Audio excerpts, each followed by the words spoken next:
sister got married on a Saturday in October, and I found out I was seated at table 14 the same way I found out about most things in my family, by accident.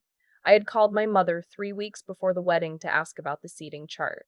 Not because I expected anything special. I just wanted to know where to go, which corner to find, how early I should arrive so I could slip in without making it awkward. She said she'd send it over. She didn't. I called again. She said she'd been busy with the florist. I said okay.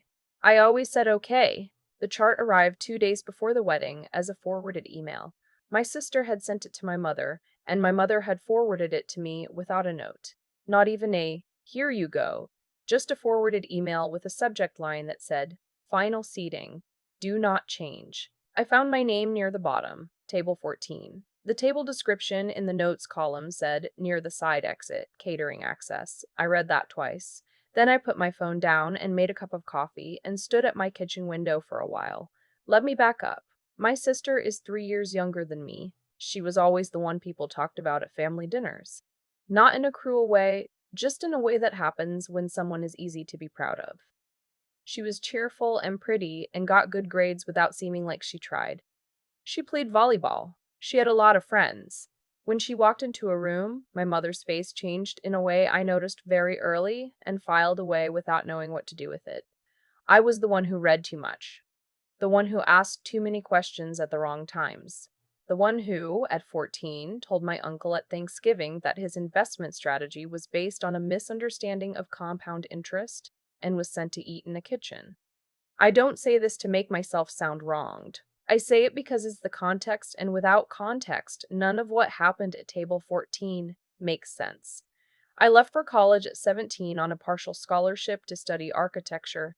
My parents came to my orientation and left after 2 hours because my father had a tea time. I remember standing outside the dormitory with my 2 bags and watching their car turn out of the parking lot and thinking, okay, this is fine. This is actually fine. It was, mostly. I was good at what I did. I was better than good, eventually. I stayed for a master's degree, then landed at a firm in Boston that did civic infrastructure, libraries, community centers, public transit hubs. Not glamorous. Not the kind of work that gets profiled in magazines, but real work. Work that mattered. Work where I could walk into a neighborhood I'd never lived in and see something standing that hadn't been standing before and know that I had something to do with that. My parents' understanding of my job was that I drew buildings. My mother once told a family friend I was still doing the architecture thing. I was 31 at the time and had just been named as a project lead on a federal transit initiative that covered 3 states. I didn't correct her. I never corrected her. Not because I was above it, but because I had learned over many years that correcting her only made things worse. It made her feel defensive, which made my father quiet, which made my sister look at me with a kind of helpless apology that I found, somehow, harder to bear than the original comment. So I said, yes, still doing that, and I refilled my glass and I moved on. The wedding was at a vineyard about 40 minutes outside of the city. It was a beautiful place. Rolling hills, the kind of afternoon light that makes everything look slightly golden, rows of vines that had gone red and orange for the season. I drove out alone. My mother had mentioned in a group text that she and my father and my aunt and my cousin were all driving together from my parents' house, and had anyone coordinated? I had not been asked to coordinate. I wrote back, have a safe drive. See you there. 3 hearts. No response. I arrived early. I always arrive early to things I'm nervous about. It gives me time to settle before anyone can watch me settle. I found the parking area and sat in my car for a few minutes with the windows down, listening to the vineyard sounds, the wind, a tractor somewhere in the distance, and I thought, you love your sister. This is her day. You are going to be present for it. The ceremony was held in an open field with white chairs and a wooden arch wrapped in eucalyptus and late-season dahlias. I found my row 5th from the front, groom side end seat, and I sat down and I looked at the arch, and I thought about how much planning goes into a single afternoon, all the choices, all the logistics, all the ways a space can be arranged to tell people how they should feel. I was good at that. Reading the intent behind a space. The intent here was, this matters. Everyone here matters, which was mostly true. My sister walked down the aisle on my father's arm, and she was genuinely beautiful, the kind of beautiful that has nothing to do with the dress. She was crying already, in a laughing way, pressing her lips together. When she passed my row, she looked over and found me, and her face did something complicated. Happy and guilty and relieved all at once. And I smiled at her, and I meant it. The ceremony was about 20 minutes. There was a reading from something that wasn't the Bible, which surprised me. There were personal vows. The groom cried. My mother cried. My father stood very straight in the way he does when he's trying not to cry and thinks that showing it would be somehow inappropriate. I did not cry. I watched. I tried to just be there. The reception was in the main barn, which had been converted, exposed beams, Edison bulbs, long farm tables draped in white linen. There was a seating chart display near the entrance, names printed on small cards arranged alphabetically, with table numbers beside them. I already knew where I was going, but I looked anyway, out of something like hope, I think. Or maybe just habit. My name? Table 14. Table 14 was against the far wall, near the side door that led to the catering area. There was a cart parked beside it when I arrived, stacked with extra napkins and water pitchers. The table had 8 chairs. When I found my seat, 4 of the other chairs were already occupied. People I didn't know, people I assumed were from the groom's extended family or coworkers. The way you can sometimes tell by how a group occupies space familiar to each other in a low-key, unhurried way. I sat down. I introduced myself. I said I was the bride's sister. A woman across from me said, "Oh, how fun," in the tone people use when they're being polite and not sure what else to say. I agreed that it was. I watched my family from across the room. My mother and father were at table 2 near the front, the round table closest to the head table where my sister and her husband were seated. My aunt was there. My cousin. My sister's in-laws. There was a photograph being taken as I looked over, my mother leaning in toward my sister, laughing at something, my father's hand on my sister's new husband's shoulder. I picked up the menu card and read it. Duck confit or the halibut? I decided on the halibut. A waiter came by and filled my water glass and asked if I wanted still or sparkling. I said still. He moved on.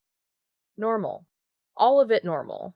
The man who sat down next to me arrived about 10 minutes after I did. Slightly out of breath, jacket over his arm, a paper name tag still stuck to his lapel, from what looked like a conference lanyard. He was maybe 60, with reading glasses pushed up on his forehead and the kind of unhurried energy that suggested he had spent a long time learning not to rush. He introduced himself. His name was Walter. He said he was a colleague of the groom's father. They had apparently worked together years ago in urban planning before the groom's father moved into private consulting. He sat down and immediately removed his name tag and folded his jacket over the back of his chair and looked around the barn with the expression of someone who appreciates a well-designed space. Beautiful barn, he said mostly to himself. The conversion is good, I said. They kept the original structural grid. A lot of people gut the framing when they convert agricultural buildings. It changes the whole character. He looked at me. You know, construction? Architecture. What kind? Civic, mostly. Public infrastructure. He leaned back slightly with a look I recognized. Not the polite smile look, but the actually interested look. What firm? I told him. He set down his water glass. You're with Howarth Group, going on 6 years. I know that firm. I know that firm well. He paused. Are you on the Green Line Extension project? The one out of Worcester Hub expansion. Yes, I'm the project lead. He looked at me for a long moment. Then he said, huh. Not wow. Not that's impressive. Just, huh. The way someone says it when something clicks into place. When something that was confusing becomes clear. I read the design review on that project, he said. The pedestrian flow modeling through the Northern Concourse. I used it in a talk I gave at Georgetown last spring. I didn't know what to say to that. I said, I didn't know it had circulated that far. It circulated further than that, he said. We ate dinner. We talked about the project, about the broader framework it was part of, about the federal transit bill that had made it possible, about a few other things. He had opinions. Good ones. The kind that came from having worked in the field for 30 years and watched cycles of investment and neglect and reinvestment and still believed it mattered. I liked him. I didn't expect to like anyone at table 14, and I liked him. At some point, my father came by. This happens at weddings. People circulate, they visit tables, they make the rounds. My father is good at this. He shakes hands, he remembers names, he asks the right questions. He came to table 14 because it was the last table, I think, or close to it. He stopped beside me and squeezed my shoulder in the way he does, which is firm and brief and means something to him that I've never been entirely sure of. You good over here? He said. I'm great, I said. He started to move on, and Walter said, Excuse me, are you her father? My father turned. I am, yes. Walter O.C. He extended his hand. I was just telling your daughter. I cited her design work in a lecture at Georgetown University this past spring. The Worcester Transit Hub. Are you familiar with the project? My father blinked. The shift in his face was small, but I saw it. A kind of recalibration. It's a federal initiative, Walter said. 3-state corridor. The pedestrian modeling work her team produced has been referenced in infrastructure planning discussions at the federal level. She's doing significant work. My father looked at me. I looked at my halibut. Yes, my father said. Of course, she's always been. He stopped. Started again. She works very hard. She does more than work hard, Walter said pleasantly, in the tone of someone who is making a correction and has no desire to make it comfortable. She's producing work that other people are building on. That's a different thing. My father said, Of course. Yes. He said it twice. He patted my shoulder again. Different that time. Less brief. And he moved on to the next table. I took a sip of water. I looked at the eucalyptus on the wall. Walter picked up his fork and said, Sorry if that was overstepping. It wasn't, I said. Later. After the toast, after the first dance, after the cake was cut and the plates cleared and the floor opened up, my mother found me near the bar. She was in a good mood, flushed from dancing, her hair coming loose in the nice way it does at the end of events. She hugged me and said I looked beautiful. She said it the way she always said it. True, but, glancing, a thing said on the way to the next thing. Then she said, Dad told me you met someone interesting at your table. Walter. He works in urban planning. He said you know each other through work? He cited some of my work in a lecture? She looked at me. Actually looked the way she didn't always. At Georgetown? Apparently. She was quiet for a moment. Not a bad quiet. A processing quiet. I didn't know that, she said. I know, I said. She looked like she was going to say something else. There were about 4 different things moving across her face, and I watched all of them, and I waited. And in the end, she hugged me again, longer that time. And she said, I'm proud of you, you know. I said, I know, Mom. I did not know. But I was 32 years old, and I was standing at my sister's wedding, and Walter was somewhere across the room eating wedding cake, and the halibut had been excellent, and the barn had good bones, and I decided that I know. Mom was the right answer.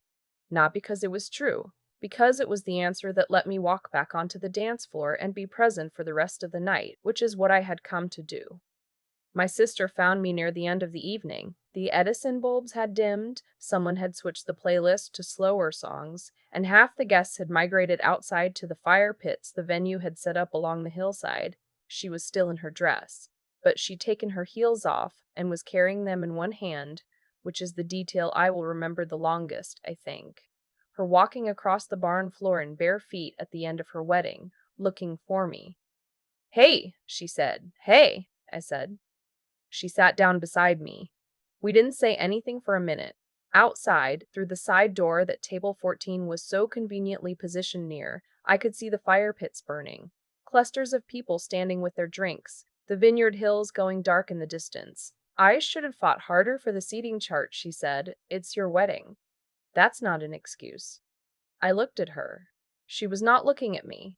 She was looking out through the door at the fires. I heard about what happened with Dad, she said. And the man at your table, Walter. Walter? She nodded. Dad texted me during dinner. I hadn't expected that. What did he say? He said, she stopped, and then continued. He said he didn't know enough about what you do, and that he wanted to. I looked at that for a while. I also want to, she said. I want to know what you're working on. I want to hear about the projects. I got busy and then more time passed and then it felt weird to ask because so much time had passed and I don't have a good excuse for that. You don't need an excuse. I kind of do. Okay, I said. You kind of do? She laughed, a short, surprised laugh. Then she leaned her head on my shoulder for a moment, the way she used to when we were kids and she'd had a bad dream and come into my room, and I'd let her take the inside of the bed near the wall. Tell me about the project, she said. So I told her. Not all of it. It was her wedding night, and her husband was somewhere outside probably looking for her. But I told her the shape of it, the three-state corridor, the Worcester hub, the concourse modeling, what it means when you build something that moves people through a city instead of just through a building. I told her about the morning I walked the site the first time after the framing went up and stood inside the skeleton of the northern concourse and understood in a way I hadn't quite before what it would become. She listened, actually listened. Her husband appeared in the doorway, shoes in hand, tie loosened, looking around until he spotted her. She held up one finger. 1 minute, and he smiled and waited. I have to go, she said. I know. She stood up and looked at me. Come to dinner next month. Our place. Just us and whatever person you're dating or not dating, and I'll make that pasta you like. The one with the brown butter? Yes. Okay, I said. Okay, she said. She put her heels back on, standing on one foot and then the other. And she walked back across the barn and took her husband's hand, and they went out into the October dark toward the fire pits and the vineyard hills. I drove home alone. The highway was quiet. I had the windows down a little, even though it was cold, because I needed the air. I have thought about that night many times since then, turning it over the way you do with things that didn't go the way they usually go. My father at table 14, being told something about his daughter by a stranger that he could have learned any number of times from the daughter herself if he had asked. My mother's face at the bar, recalibrating. My sister in bare feet. I don't tell this story because my family is the villain and Walter is the hero. It's not that clean. My parents are not cruel people. They are limited people who built a version of me in their heads a long time ago and kept living with that version even as the actual one moved further and further away from it. That happens. It happens in a lot of families. It is not a special kind of suffering, but it is a real one. What I know now that I did not know at 22 or even at 28 is that I cannot close that gap for them. I can show up, I can send the articles, I can take the calls, I can drive 40 minutes to a vineyard and eat halibut at table 14 near the catering cart, and I can do all of that without needing it to land a certain way. I can love my family and hold them at exactly the distance it takes to stay whole. That is the thing Walter gave me, I think. Not the compliment. I've had compliments. What he gave me was a witness, one person in that room who looked at me and saw the complete version, who knew what I'd built and said so, plainly, without ceremony. It was enough. It was more than enough. I got home after midnight. I poured a glass of water and stood in my kitchen the way I had 3 weeks earlier, looking out the window. The city was doing what it does at that hour, still moving, quietly, the way it always is. Somewhere north of me, the steel skeleton of the Worcester concourse was standing in the dark, waiting to be finished. I thought, I built that. I am building that. And for the first time in a long time, I didn't need anyone to confirm it. I've thought a lot about why that night hit differently than all the others. It wasn't the first time my parents hadn't known something important about my life. It wasn't the first wedding, the first family dinner, the first event where I sat slightly outside the circle and watched everyone else occupy the center of the room. Those moments had been accumulating for years, quietly, without drama, the way water collects in the low place. What was different about table 14 was Walter. Not because he said something extraordinary. He didn't give a speech. He didn't defend me or confront anyone. He just told the truth, plainly, to the one person in that room who most needed to hear it. And then he picked up his fork and kept eating. That's it. That's the whole thing. And somehow that was enough to shift something I had been carrying for a very long time. Here's what I've come to understand. The distance between who I was in my parents' eyes and who I actually was didn't close because I finally explained myself well enough. It didn't close because I succeeded loudly enough. It closed a little, just a little, because one person saw the complete picture and said so out loud at the right moment. Cause and effect. I had spent years trying to bridge that gap through achievement alone, and what actually moved the needle was a 60-year-old urban planner with a conference lanyard and no particular stake in the outcome. That's the part that stays with me. The things we build in silence, the work, the discipline, the years of showing up and doing the actual thing, they don't disappear just because the people closest to us aren't watching. They accumulate, they circulate, they end up in lectures at universities you've never visited, cited by people whose names you don't know yet. The work has a life outside of the room where your family is sitting. My father stood at that table and recalibrated. Not because I demanded it, because the evidence had simply become too visible to look past. That is its own kind of justice. Not the loud, satisfying kind, but the slow and permanent kind. The kind that doesn't require you to burn anything down. And my sister, barefoot at the end of her wedding, finding me to say she wanted to know more. That didn't happen because I pushed for it either. It happened because she's a good person who needed a moment of stillness to remember that. Sometimes people need the room to quiet down before they can hear what they already know. What I want to hold on to from that night isn't the vindication. It's the reminder that integrity compounds. Every year I did the work without applause, every time I didn't shrink to fit someone else's idea of what I was capable of. Every morning I drove to a job site and stood inside the frame of something that didn't exist yet. All of that was building something, not just the concourse, something in me. I can't make my parents see me fully. I never could. But I can be completely, thoroughly, unmistakably myself, and trust that the truth of that eventually finds its way into the room, one way or another, with or without my help. That's the only version of the story that ends with me still standing.